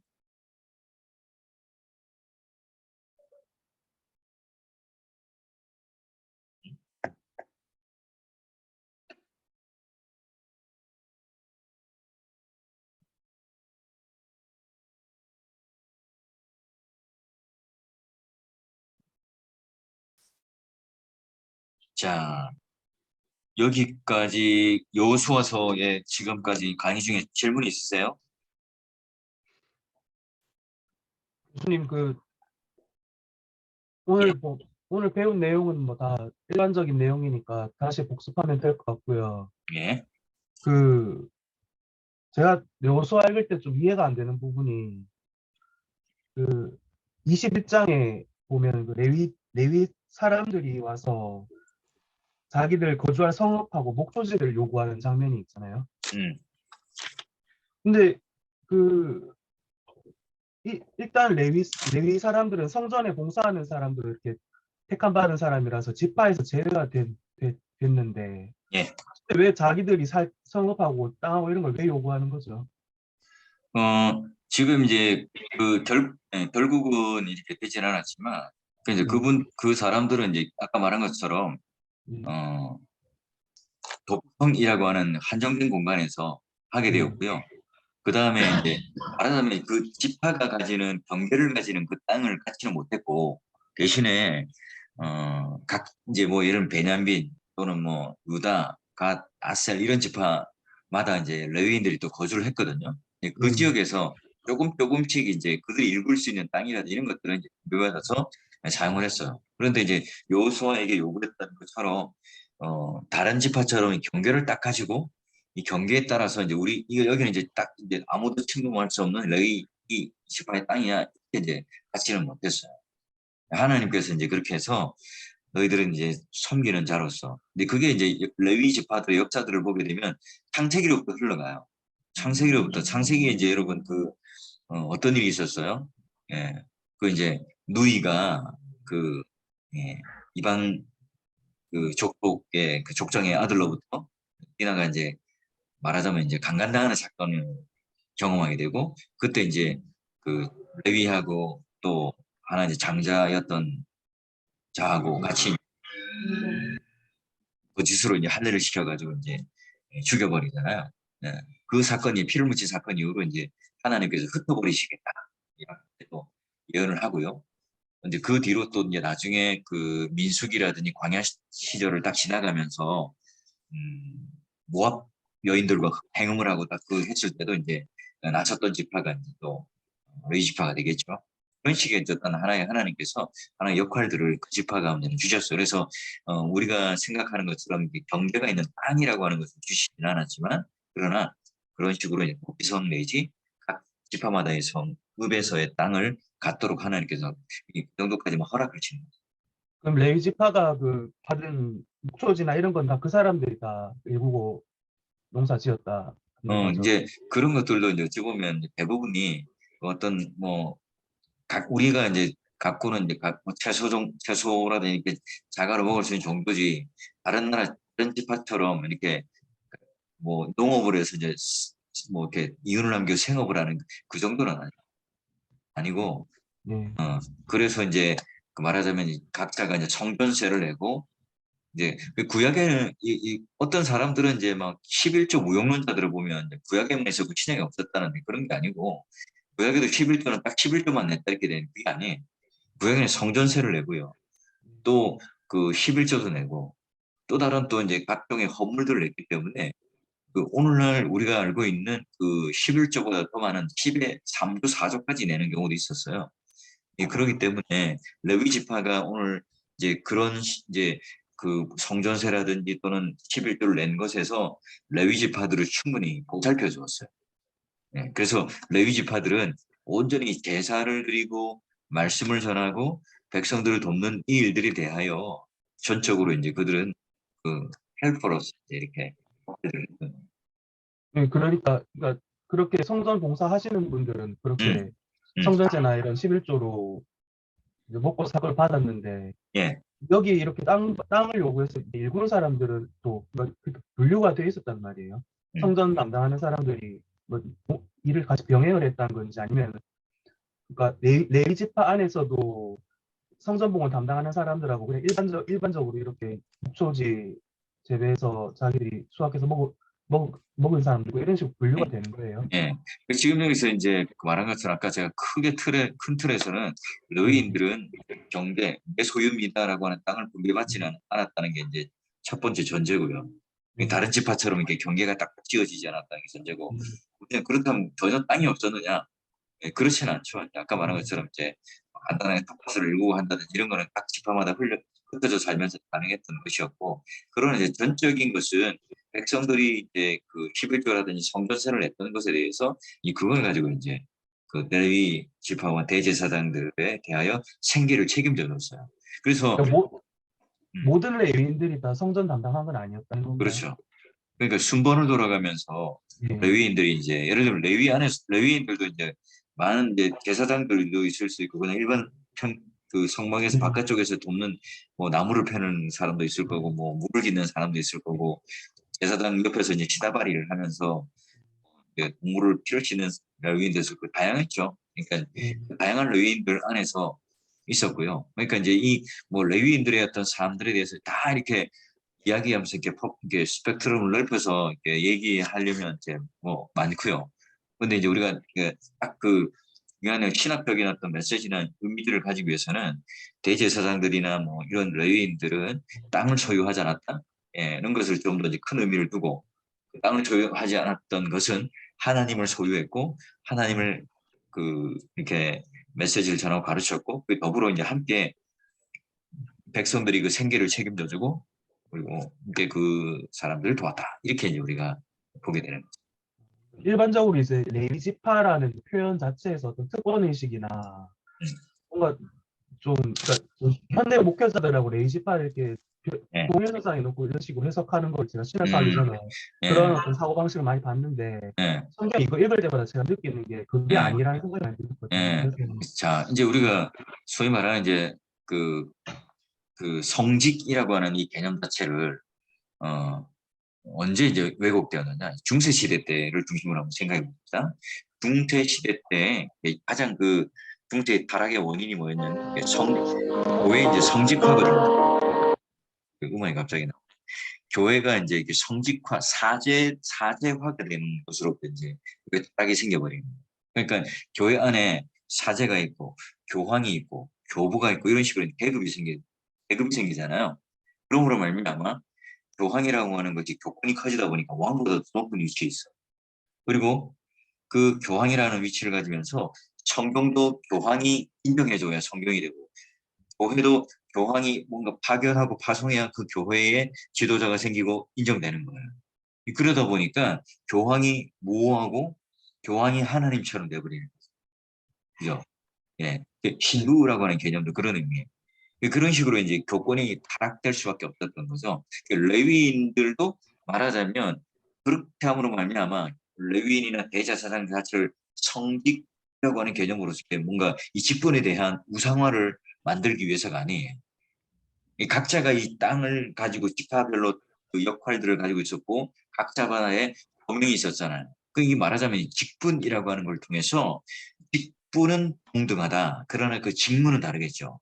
자, 예를 들어 장로님과 그리고 목사라고 하는 것은 직분이 그 장로님, 뭐 그 목사님, 권사님, 뭐 집사님 이런 직분들은 어때요? 동등해요.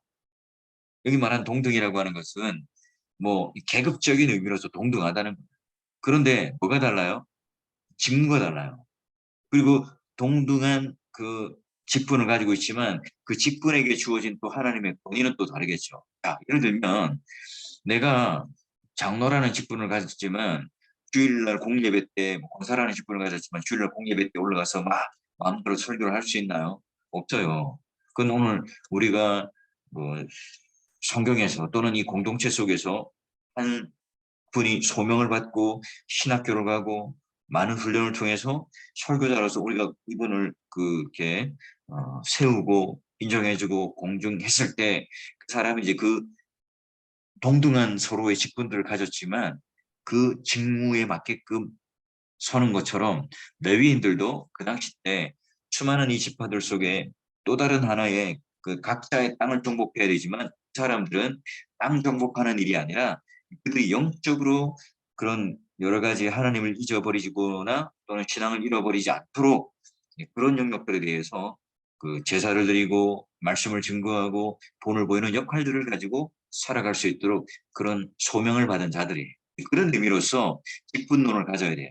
근데 이제 과거에 이제 대제사장이나 레위인들이 이처럼 이제 뭐 이렇게 많은 그런 그 생계를 위해서 도움을 받았다 이런 식의 이제 하고 그다음에 평신도와 또는 뭐 그 성직자라고 하는 개념을 나눠가지고 이분법적인 구조로 나눠가지고 뭔가 이 사람들은 더 믿음이 있고 더 뭐 이렇게 잘 나가는 사람이다. 전혀 그럴 수 않을 수도 있죠. 얼마든지 내가 뭐 설교라고 하는 은사를 받아서 설교도 잘하고 또 교회를 이끌어가는 데 어떤 매니지먼트나 리더십을 잘 발휘해서 할 수 있을 거예요. 그런데 신앙의 어떤 것을 볼 때 하나님께서 칭찬할 때 아무런 그런 이름도 없고 또 뭐 여러 가지 드러나지 않았지만 그분의 어떤 삶이 정말 하나님께서 기뻐하시는 삶을 살아가는 성도가 있습니다.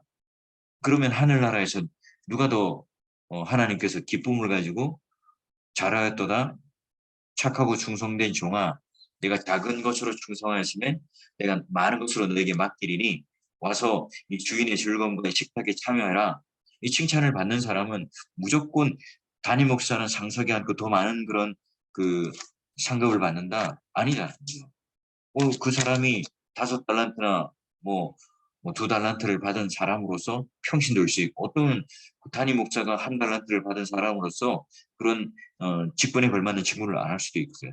말하자면 이제 레위인들도 그런 식의 개념으로서의 또 다른 하나의 어떤 다른 직분으로서의 어떤 개념을 가지고 생각을 해야 된다는 거예요. 그래서 이제 이 읽을 때 그런 직분의 어떤 그 성과 속의 어떤 이분법적인 사고를 가져서는 안 된다. 또 요호수아서를 보면서 전쟁에 대한 정당성을 오늘 우리들에게 말하는 본문이 전혀 아니다 하는 것을 깨달아야 되고 제일 중요한 것은 땅 분배다, 부동산이다, 부동산의 이야기다 하는 것이 요호수아서를 읽어갈 때 굉장히 중요한 하나의 그런 그 포인트입니다. 그래서 오늘날 우리에게서의 전쟁터는 어디예요? 예, 우리 마음부터 우리 마음 안에 있는 세속적인 생각, 음란한 생각, 또 우리 안에 거부할 수 없는 세상의 모든 그런 뭐 쓴뿌리, 상처 이런 것들에 대한 예, 그 전쟁이 일어나는 곳에서 그 정복해야 될 곳이 어디입니까? 바로 우리 심령이죠. 우리 마음 안이 예, 이 그런 것들이 오늘 우리 안에 전제되어서 바로 이 전쟁터와 같은 우리 마음이 하나님 앞에 해결될 수 있는 그 전쟁의 어떤 윤리적인 전쟁, 성결의 전쟁을 하는 것이 바로 우리 마음이다. 우리 마음 안에서 이 정복 전쟁이 일어나야 된다. 이게 지금 오늘 우리가 1차적으로 신약 성도들이 가져야 되는 이런 요서서를 보면서 가지게 되는 이 정복 전쟁에 있어서의 그런 그 적용의 1차적인 적용이에요. 근데 자꾸 이제 정복 전쟁을 자꾸 몰라 봐요. 나와 이제 원수되는 사람을 이기는 아니면 내가 뭔가 어떤 반장이라도 하나 해야 되는데 이 반장 자리를 차지하기 위해서 싸워서 내가 이겨서 이걸 쟁취하는 것 이런 것들을 이제 자꾸 정복 전쟁으로 잘못 생각을 하고 있다 는 거죠. 그렇게 해서는 안 된다는 거예요. 예. 우리 질문이 있나요?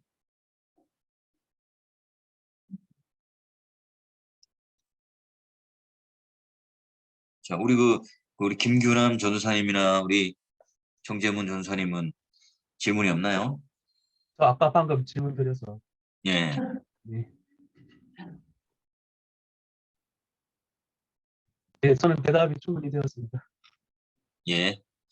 지금 그러면 누가 한 분이 안 들어온 거지? 아니. 예, 예. 지금 같이 듣고 있어요. 지금. 예, 알아요. 세 분이 지금 듣고 있고 두 분이 네. 지금 들어왔으니까 우리가 6명인데 한 분이 지금 안 들어왔네. 그죠? 정다운 전도사님이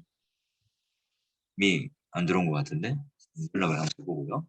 자, 그러면 오늘은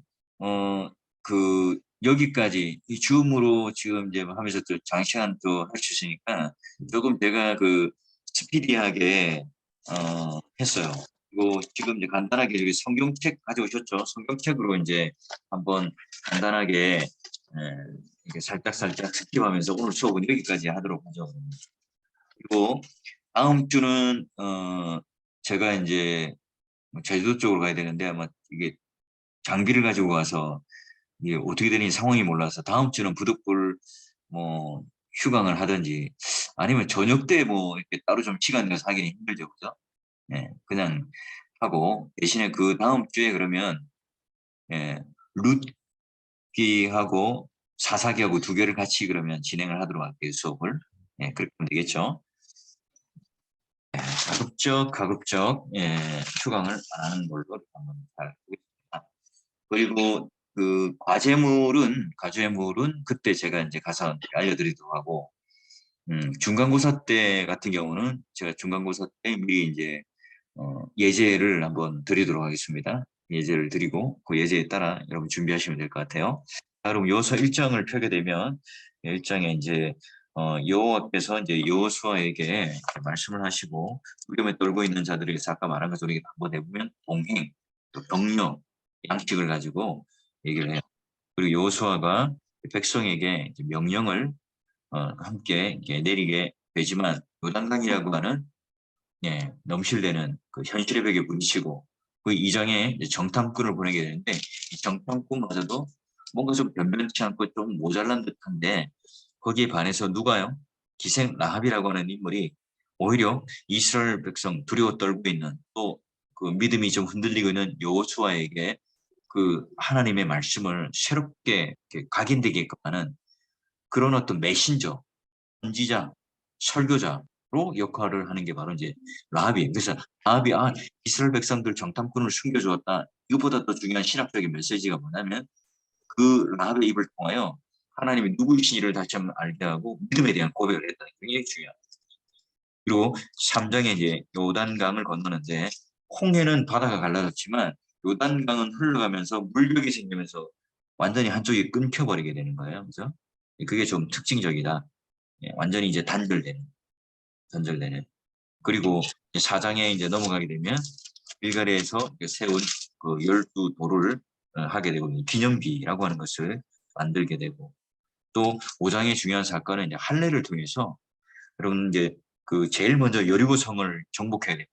요단강을 건너고 이제 정비를 해서 여러분 이제 싸움을 하기 위해서 준비를 해야 되는데 할례를 했다는 것은 오히려 이제 전투력이 상실되었고 상실된 전투력을 통해서 온전히 하나님만을 의지하고 성결 의식을 통해서 이 전쟁은 힘과 능력으로 싸우는 전쟁이 아니라 거룩함으로 이겨내는 전쟁이라는 것을 보여줘요. 그리고 이제 칼을 든 여호와의 군대대장을 환상 중에 여호수아가 만나게 되죠. 자기가 이제 이 이끌어가는 리더고 대장이었다고 생각했지만 진짜 대장은 바로 하나님이셨구나, 하나님이시구나 하는 것을 깨닫고 알게 되면서 담대함을 가지게 되죠. 6장에 이제 여리고성을 무너뜨리게 되는데 우리가 가지는 이 그 여호수아서의 여리고성을 무너뜨리는 거 이게 뭔가 하나의 어떤 승리의 어떤 매뉴얼 우리가 이길 수 있는 방법 이걸 다 우리는 보려고 해요. 중요한 것은 이들이 하나님 말씀을 순종했다는 것. 근데 이게 오늘 우리 이제 그 신앙생활에서의 가장 중요한 원리인데 어떻게 여리고성을 무너뜨렸지? 어떻게 이렇게 승리할 수 있었지? 자꾸 이런 그 비법 또는 방법, 노하우 이것들을 자꾸 하려고 하다 보면 기독교라고 하는 것도 어떤 하나의 신비로운 힘을 얻는 종교라고 생각하고 또 우리가 가지는 그런 하나님의 형통함들, 그 구원에 대한 어떤 개념들이 자꾸 이제 세상적인 어떤 힘으로 똑같이 누르는 것들을 이제 오해를 하게 되는 거예요. 그걸 잘 해야 되고 그걸 알려주는 게 7장이죠. 결국은 할례를 했지만 그 할례의 그 표면적인 것들을 할례라고 하는 의식을 가졌지만 그러나 이제 그게 완성되지 않고 7장에 보니까 이제 아간이라고 하는 자가 이 탐욕이 생기는 거죠. 멋진 외투와 이런 것들이 탐이 나서 가지게 됩니다. 할례 받은 자로서의 정체성대로 살아가지 못했을 때 결국은 아간이 심판을 받고 다시 성결하게 됨으로 말미암아 이 아이성 전투의 패배에다가 다시 이기게 됩니다. 또 이제 중요한 이제 9장에 가면 인물이 나와요. 민족, 기브온 민족들이 들어와서 그들이 하나님 백성으로 편입되는. 그래서 뭐 그 선교라고 하는 것이 이제 바울 때로부터 시작됐다고 우리는 생각하지만 그렇지 않고 이미 구약에서 뭐 모압 여인이었던 룻 또는 이제 가나안 여인이었던 다말 또 지금 기생 라합 이런 모든 사람들도 이방인이었고 또 기브온이 또 이방의 민족으로서 그들에게 들어와서 이제 편입이 되는 물론 이제 방법론적으로는 옳지 않지만 그래서 편입되는 사건이 있다. 이제 여호수아가 기브온을 보호해주고 그 백성으로 받아주게 되고요. 그다음에 이제 여러 이제 이방 왕들을 대하여 이렇게 죽이고 땅을 차지하는 정복 전쟁을 하게 됩니다. 그래서 여리고 중앙 쪽을 하고 11장부터는 가나안 북방 쪽을 하게 되는 거고요. 그리고 쭉 이제 넘어가게 되고 뭐 12장, 13장 이렇게 부터 이제 땅 분배가 일어나죠. 예, 그래서 루벤 자손으로부터 그다음에 13장 보게 되면 갓 자손 동쪽의 문하세 14장부터는 이제 요쪽 요단 서쪽 그전에는 이제 그세 반지파가 하게 되고 그다음에 갈렙이 이제 헤브론이라고 하는 이 지역을 그 하게 됩니다. 지금 제가 아까 말씀드릴 때 북쪽 지방이라고 했는데요. 갈렙이 했던 북쪽 산악 지역이랬는데 헤브론은 이게 남쪽 산악 지역이에요. 남쪽 산악 지역. 내가 지금 아까 그 잘못 이렇게 말씀드렸는데 14장에 보면 갈렙이 이제 헤브론을 기업으로 일단 받습니다. 예, 그 기업을 받는데 그리고 산지를 달라고 하는 그쪽도 헤브론 지역 안에서 그 산지 지역을 말합니다. 예. 자, 그리고 15장에 이제 유다 자손의 땅을 분배받고 그리고 이제 16장부터 해서 이제 북쪽으로부터 서남쪽으로부터 쭉 북쪽으로 쭉 이어가는 내용들이 이제 16장, 17장, 18장에 이어지고 있습니다. 19장까지 쭉 이어지고 있고요. 자, 그리고 20장 여러분 넘겨보시면 바로 이제 도피성, 21장이 이제 레위 사람들이 가지는 도피성 안에서의 성읍들 을 이야기를 하고 있고요. 그다음에 이제 22장은 아까 이제 우리가 요단 동쪽편에서 이미 그 세 개의 지파가 땅 분배를 받았다가 가족들은 남겨두고 장정들만 가서 정복 전쟁에 참여하고 다시 이제 전쟁이 이제 종결됐다는 것은 완전히 땅은 다 정복한 건 아닙니다. 말하자면 이제 곳곳의 거점들을 다 승리하고 난 뒤에 여호수아가 동쪽 지파 쪽으로 사람들을 돌려보내는 그런 일들을 하게 되는 게 22장. 23장, 24장이 바로 이제 마지막으로 언약식을 하게 되는 장면으로 마무리를 하게 됩니다. 자, 이렇게 여호수아서는 구성이 되고요. 네, 읽어갈 수가 있습니다. 자, 여러분 오늘은 여기까지 여호수아서를 수업을 하도록 하겠습니다. 예. 그렇습니다. 다른 질문이 없으면 여기서 마치도록 할까요? 예, 우리 그 강의실에 있는 세 분은 크게 불편한 점은 없었습니까? 고맙습니다. 예, 감사하고요. 저도 지금 뭐 중간에 빠져나와가지고 지금 급한 마음에 점심 때 이게 이제 에피소드를 말하자면 점심을 이제 함께 먹고 이제 막 커피를 시켰는데 어디 스타벅스 가서 시켰는데 그 또 제가 막내다 보니까 이게 커피가 안 나와가지고 이제 가려고 막 하는 찰나에 이제 겨우 이제 그 나눠드리고 지금 막 쫓아오느라고 이제 시간 조금 제가 접속하는 시간이 생각보다 조금 늦게 되었습니다. 하여튼 그 몇 분 조금 늦게 되었는데 미안하게 생각하고요. 오늘도 수업 듣는데 굉장히 수고 많이 하셨고 이제 좀 현장에서 이제 저 수업을 하게 되면 제가 좀 질문도 던지면서 성경을 좀 더 좀 같이 보면서 좀 세밀하게 볼 수 있을 것 같은데 오늘은 뭐 좀 그래도 이제 좀 PPT라든지 프레젠테이션을 조금 중심으로 보게 되었습니다. 뭐 그래도 성경이라든지 여러 가지 알차게 공부를 뭐 나름대로 했으니까요. 또 그 이상의 시간들을 잘 이렇게 효과가 나타났다고 생각됩니다. 또 우리 다음 주까지 여러분 또 잘 루키하고 사사기 두 개를 잘 공부해오고 준비해 오시면 또 같이 이제 얼굴 대면하여서 만나서 또 우리 수업을 할 수 있도록 하겠습니다. 여러분 다음 만날 때까지 여러분 잘 있어요. 내가 단체 카톡에다가 보내드리겠습니다. 그리고 뭐 이렇게 그냥 그 강의안을 보내주는 게 더 편하나요? 아니면 사실 이게 책에 다 있는 내용을 내가 긁어다가 하는 거라 가지고 근데 이제 저기 루키나 사사기는 좀 내용을 조금 더 제가 보충해서 이제 되게 낼 겁니다. 그래서 보고 제가 필요하다 싶으면 미리 이제 PDF로 강의안을 좀 보내드리면 좀 먼저 읽어보고 또 수업을 들으면 더 뭐 좋을 것 같고 다는 생각도 듭니다. 예. 그리고 이게 뭐 강의안이라고 하는 것보다는 이제 주로 제가 이제 강의안을 하진 않는 책 같은 경우는 그냥 그렇게 하지 않고 좀 자유롭게 이제 강의하는 편인데 이게 우리 줌으로 하다 보니까 집중력이 떨어지고 또 뭔가 필요하다 싶어서 책에 있는 내용들을 좀 골자로 또 그 외에 다른 걸 하니까 뭐 책이 어디 있는지 찾고 뭐 그러더라고요.